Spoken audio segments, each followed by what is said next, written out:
بالله من الشيطان الرجيم بسم الله الرحمن الرحيم الحمد لله رب العالمين وصلى الله على محمد وآله الطاهرين اللهم صل على محمد وآل محمد ولعنة الله على أعدائهم أجمعين من الآن إلى يوم الدين. وہ آپ کو معلوم ہے کہ نکاح کے ارادے کے سلسلے میں تھا کہ نکاح کے ارادے کے آداب میں ہے کہ جب کوئی شخص نکاح کا ارادہ کرے تو 2 رکعت نماز پڑھے اور یہ دعا پڑھے جو آپ کے سامنے بیان کی جا چکی ہے.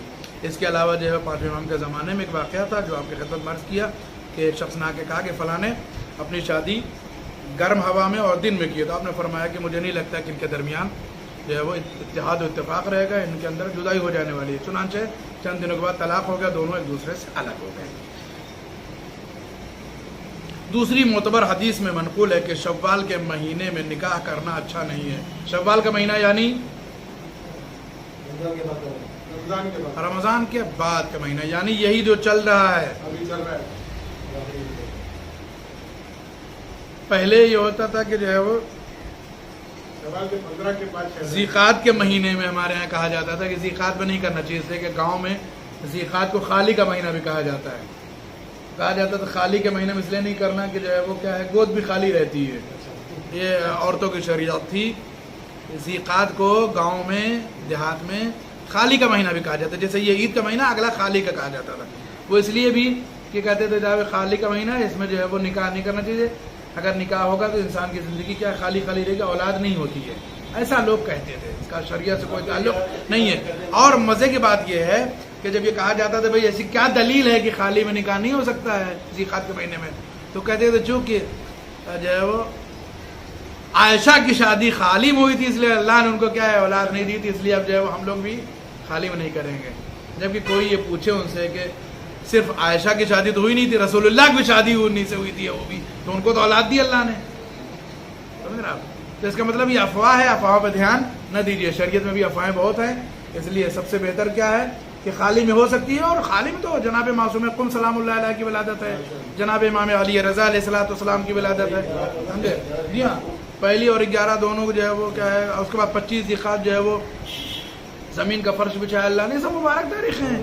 کچھ تاریخیں ہیں کہ جن میں جو ہے وہ شہادت 23 ہے 29 ہے, یہ سب شہادت تاریخیں. ٹھیک ہے, اس میں نہ کریے آپ, اور نہیں کرنا چاہیے, لیکن یہ سب افواہ ہے. اب یہاں پر جو شریعت کہہ رہی ہے حدیث ہے وہ بھی معتبر حدیث ہے کہ شوال کے مہینے میں کیا ہے نکاح کرنا اچھا نہیں ہے. جبکہ ابھی ہم جانتے کہ ابھی ہم گئے تھے مسافرت پر, تو کئی ایک شادیاں تھیں شوال میں, اور ایک ہم بھی نکاح پڑھ کے آئے ہیں شوال میں. ہم کو بھی نہیں پتا تھا یہ, ہم بھی ایک نکاح پڑھ کے آئے ہیں, ابھی آنے سے ایک دن پہلے نکاح پڑھ کے آئے ہیں. اللہ رحم کرے.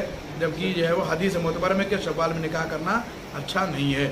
آپ کی باتیں بعد میں سنیں گے, بل یہ تمام کر لیں. حدیث معتبر میں حضرت امام جعفر صادق علیہ السلام سے منقول ہے کہ جو شخص قمر در عقرب میں نکاح یا زفاف اور ہم بستری کرے اس کا انجام اچھا نہیں ہوگا. اسی لیے ہمارے ہاں جب تاریخیں دیکھی جاتی ہیں, منگنی اور رشتہ طے ہوتا ہے لڑکے اور لڑکی کا, تو عالم کو بلایا جاتا ہے, ایک سمجھدار آدمی کو بلایا جاتا ہے جو یہ دیکھ سکے جنتری میں, جو یہ دیکھ سکے تحفۃ الاباء میں, جو یہ دیکھ سکے کیلنڈر میں کہ کون سی تاریخ اچھی ہے. بہت ساری تاریخیں ایسی ہوتی ہیں کہ ایک لحاظ سے اچھی ہوتی ہے, مثلا 17 اور 18 ذی الحج بہترین, 19 ذی الحج جو ہے بہترین تاریخ ہے, لیکن ہو سکتا ہے قمر جو ہے وہ کیا عقرب میں ہو, یعنی چاند کے اوپر جو ہے وہ کیا ہے وہ سایہ آ جاتا ہے.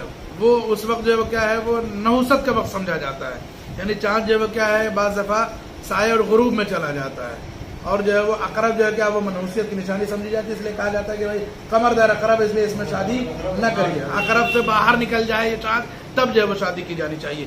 امام فرماتے ہیں کہ اگر جو ہے قمر در عقرب میں شادی کی جائے یا ہم بستری کی جائے اور شب زفاف منائی جائے, سہاگ رات کی جائے, تو اس کا انجام اچھا نہیں. اسی لیے احتیاط کی جاتی ہے ہمارے ہاں الحمدللہ, اس پر ابھی احتیاط ہے. ایک اور مسئلہ ہے, اس کو جلدی سن لیجیے. دوسری روایت میں منقول ہے, اس پر بھی عمل کیا جاتا ہے جو آگے ہم بیان کر رہے ہیں. دوسری روایت میں منقول ہے کہ جو شخص تحت الشعاع میں نکاح یا زفاف کرے وہ یاد رکھے اس کا جو نطفہ منعقد ہوگا وہ خلقت تمام ہونے سے پہلے ساقط ہو جائے گا. یہ کیا ہے تحت الشعاع؟ کیا ہے تحت الشعاع؟ کہتے ہیں کہ عربی مہینے کا جو ہے وہ کی جو لاسٹ ڈیٹس ہیں وہ کیا ہے وہ تحت الشعاع میں چلی جاتی ہے. یعنی ہر عربی مہینے کا جو 25-26 کے بعد جو 3-4 دن بچتے ہیں ان میں شادیاں نہیں کرنی چاہیے, تحت الشعاع میں. یعنی یہ بھی وہی ہے کہ ایک ایسا جو ہے وہ کیا ہے خاکہ تیار ہوتا ہے آسمان کے اوپر کہ جس میں جو ہے وہ کیا ہے نئے جوڑے کے لیے وہ مناسب نہیں ہوتے ہیں، اور خاص طور سے جب جو ہے وہ نئی شادیاں ہوں گی، نئے جوڑے ہوں گے، تو ایسی صورت میں کیا ہے میاں بیوی ایک ساتھ ہوں گے، اور اس کے بعد جب نطفہ منعقد ہوگا اور جو ہے وہ ایک نزدیک ہوں گے تو روایت کہتی ہے کہ ایسی صورت میں وہ بچہ جو ہے وہ کیا ہے کمپلیٹ نہیں ہو سکتا ہے، بلکہ وہ یا تو جو ہے وہ ناقص پیدا ہوگا یا کیا ہے ساقط ہو جائے گا، یعنی خود سے جو ہے وہ کیا ہے ضائع و برباد ہو جائے گا۔ اس پر بھی ہمارے یہاں ماشاءاللہ عمل ہے کہ 25 تاریخ کے بعد کسی عربی مہینے کی تاریخوں میں شادیاں عام طور سے نہیں ہوتی، مگر یہ کہ مجبوری ہو، مگر یہ کہ کوئی مثلا جو ہے وہ وصیت ہو جائے، کسی کو مثلا جو ہے وہ آخری وقت ہو، صحرا دیکھنا ہو، آرزو ہو، وہ ایسا ہوتا ہے۔ 5 منٹ 53 سیکنڈ ہوئے ہیں، ابھی تھوڑا اور رکیے، 5 منٹ اور بولتے ہیں، ٹھیک ہے، تو 5 منٹ درم کاٹ دیں گے۔ تو عرض کرنا کہ صاحب جو ہے وہ سمجھ گئے کہ نہیں، عربی مہینے کے آخری تاریخوں میں 3-4 دن جو آخری بچتے ہیں ان میں نکاح اور جو کیا ہے ہنی مون وغیرہ مصری وغیرہ جو ہے وہ اسلامی نقطۂ نگاہ سے صحیح نہیں، اس لیے کہ جو بچہ پیدا ہوگا یا تو وہ کمپلیٹ نہیں ہوگا، بچہ پوری طریقے سے وہ صحیح نہیں ہوگا، ٹھیک ہے، ہینڈی کیپ وغیرہ ہوتے ہیں بچے ایسے، یا یہ کہ خود سے وہ ضائع ہو جاتے ہیں۔ تو اتنا جو ہے وہ رسک لینے کی ضرورت نہیں ہے، پہلے تاریخوں میں کر لیں یا بیچ میں کر لیں، ٹھیک ہے۔ یا اچھا عام طور سے عربی مہینوں میں زیادہ جو مناسبتیں ہیں ولادتوں کی وہ پہلے ہی ہیں یا بیچ میں ہیں، اگر آپ دھیان دیجیے تو، ہے نا، 20 سے پہلے تک ہو جاتی ہیں، مگر یہ کہ 2-1 مہینے ایسے ہیں جیسے رجب کا مہینہ ہے کہ 27 ادھر بعثت کی تاریخ آگے جا کر کے رجب کے 27 ہے نا، یا جو ہے وہ 24 رجب کی، یہ سب جو اچھی مہینے 22 ہے نا، لیکن جو ہے وہ آپ اگر اور ایک مہینہ ڈھونڈے تو صرف آتا ہے آپ کا ذی الحج کا مہینہ، اگلے مہینے کے بعد والا مہینہ۔ اس میں کیا ہے کہ ایسا آپ جو ہے وہ 18 ذی الحج، پھر 19 ذی الحج، یہ سب اچھی ہی ہیں، پھر جو ہے وہ 22 ذی الحج کو آیت تطہیر کا نزول ہے، پھر آگے آ جائے 24 ذی الحج عید مباہلہ ہے، بس یہی میرے خیال سے 2 مہینے میری نگاہ میں کہ جو رجب اور ذی الحج یہی ہے کہ جو 20 تاریخ کے بعد جو ہے جن میں کچھ تاریخیں آپ کو اچھی مل جاتی ہیں، وہ اللہ زیادہ تر جو مہینے ہیں وہ کیا ہیں، وہ 20 سے پہلے سب اس میں اچھی تاریخیں ہیں، ان میں آپ کر لیجئے۔ سمجھ گئے ہو تو صلوات پڑھ دیجئے۔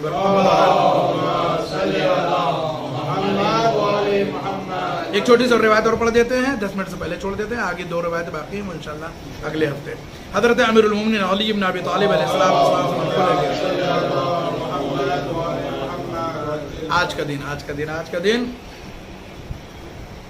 قربان بھائی غور سے سنیے، جمعے کا دن منگنی اور نکاح کا دن ہے۔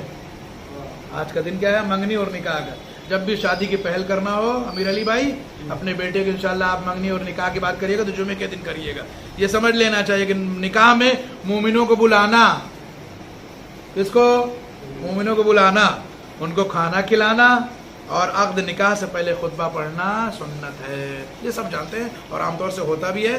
آپ لوگ متوجہ اس لیے کیا تھا کہ آپ لوگ بھولیے گا نہیں، ٹھیک ہے۔ یہ کام جمعے سے گفتگو شروع کیجیے گا تاکہ اللہ جو کیا ہے اس جو نکاح کو، اس شادی کو آپ کے لیے بھی، آپ کے اولاد کے لیے بھی مبارک کرا دے انشاءاللہ۔ اللہ سے دعا کیجیے کہ ہم سب کو صحیح معنوں میں اسلامی تہذیب کے مطابق عمل کرنے کی توفیق عنایت فرمائے، ہمارے اعمال کو پروردگار اپنی بارگاہ میں قبول فرمائے، ہمارے امام کو ہمارے اعمال سے راضی فرمائے، امام کے ظہور میں تعدیل فرمائے، ہم سب کو ان کے مخلص اعوان و انصار میں شمار فرمائے۔ بسم اللہ الرحمن الرحیم، ان اللہ وملائکتہ یصلون علی النبی یا ایھا الذین آمنوا صلوا علیہ وسلموا تسلیما۔